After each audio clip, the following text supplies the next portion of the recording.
What's going on, Hope Kids? Hope you're having a great day. We got something special for you today. Like we've been talking about all month, we've been talking about God's love, all these hearts on the wall. We are decorated everywhere with love because this month we've talked about real love. Not just any kind of love, no fake love, but real love that comes from God. Because that is the main thing we've learned all month, is that God loves me and you so much. God loves me and you so much. God loves me and you so much. And we're going to talk about God's love again today. You're going to watch a little video. My friend Peter is going to show you how he made a big mistake. And then we get to see God's love at a level that's even crazier and more awesome than ever. So y'all watch the video and I'll be right back with you. Stories of the Bible. Jesus forgives Peter.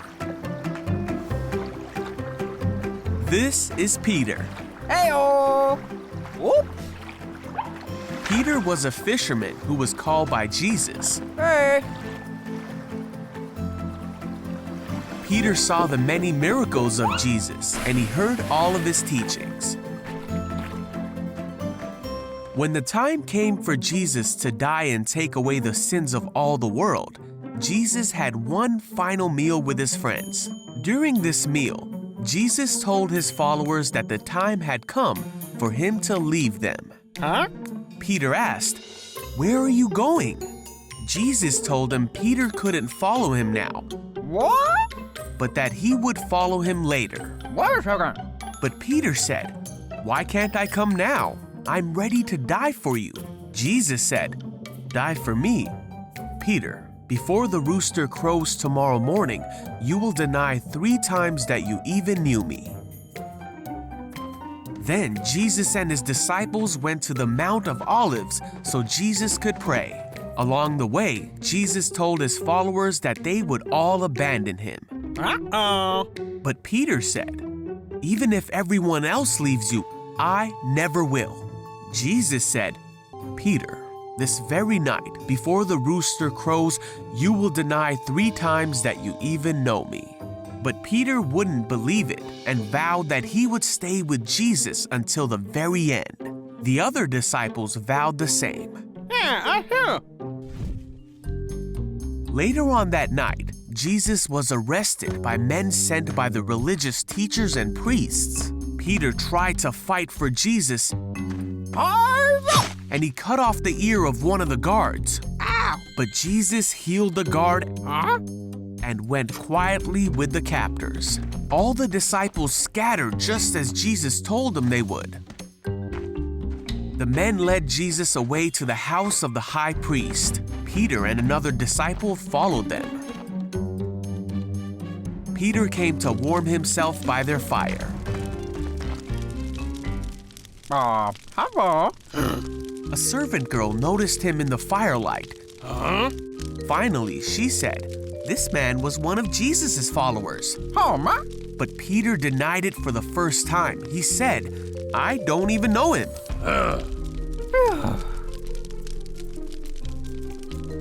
After a while, someone else looked at him and said, "You must be one of them." Whoa. Peter, for a second time, said, "No, I'm not." Okay. About an hour later, a man who knew the man whose ear Peter cut off said, "Didn't I see you in the olive grove with Jesus? This must be one of them. He comes from the same place as all of them." Yeah, you're right.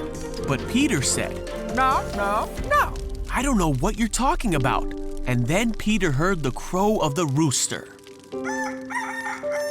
Jesus turned and looked at Peter.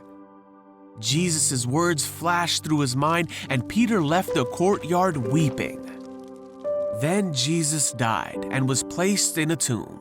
The disciples heard that he had come back from the dead. Peter even saw the empty tomb and believed that Jesus was alive again. Woohoo! And Jesus appeared to the disciples to show him that he was alive.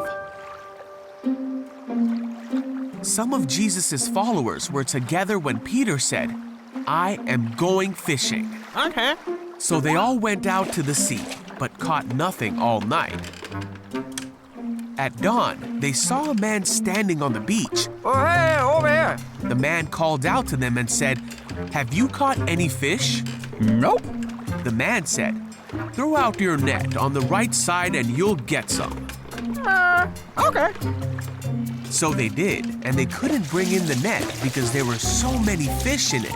Then one of the men on the boat said to Peter, "It's Jesus."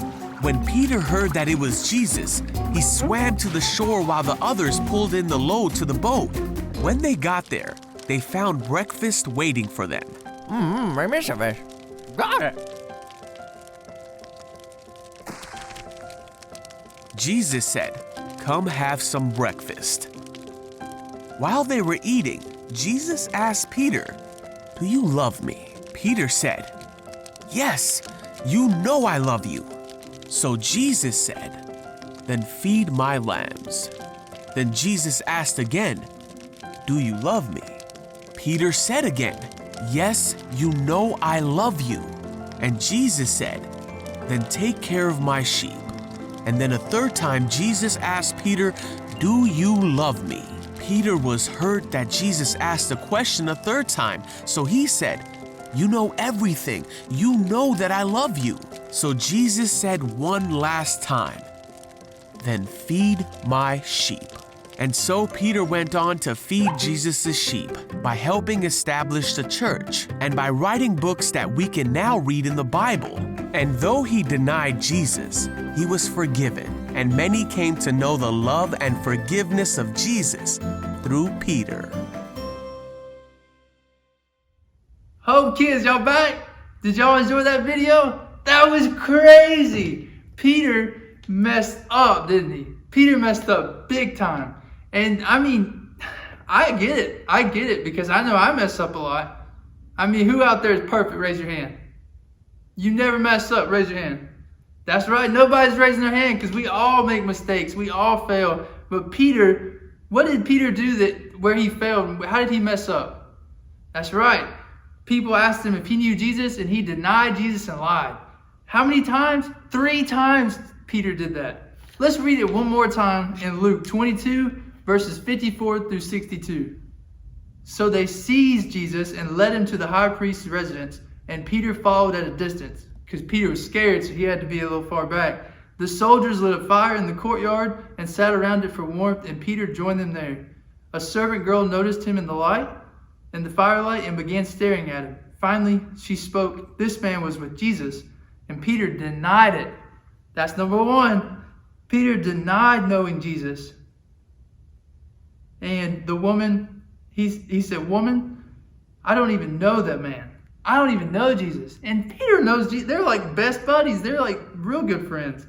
After a while, someone else looked at him and said, "You must be one of them." "No, sir," Peter said, "I am not." Peter denied for the second time.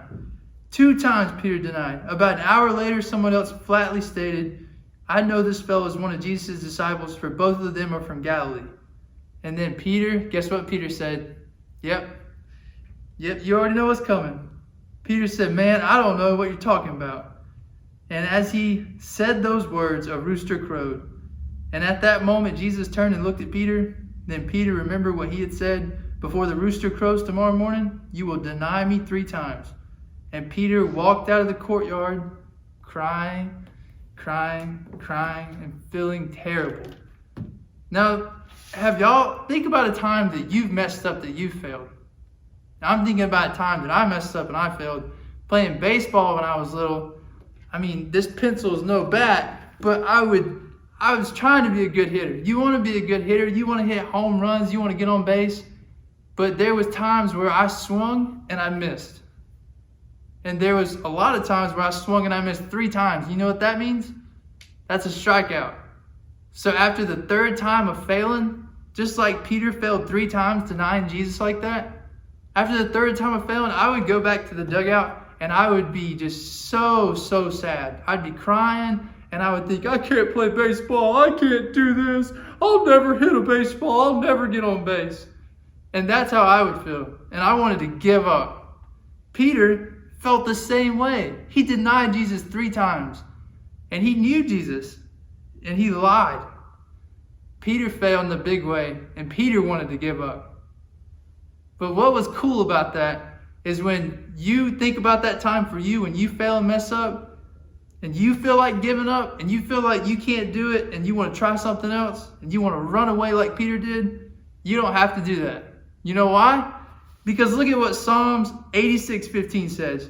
But you, O Lord, are a God of compassion and mercy, slow to get angry, and filled with unfailing love and faithfulness.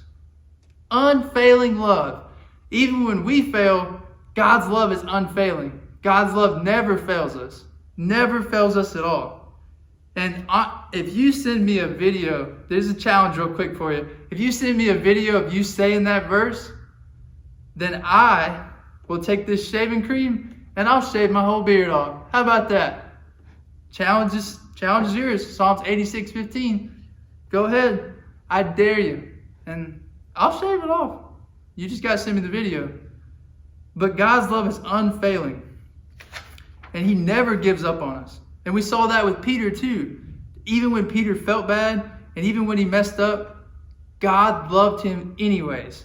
Jesus still went to Peter, had breakfast with him, and gave him a purpose and a mission to go and show others who Jesus is.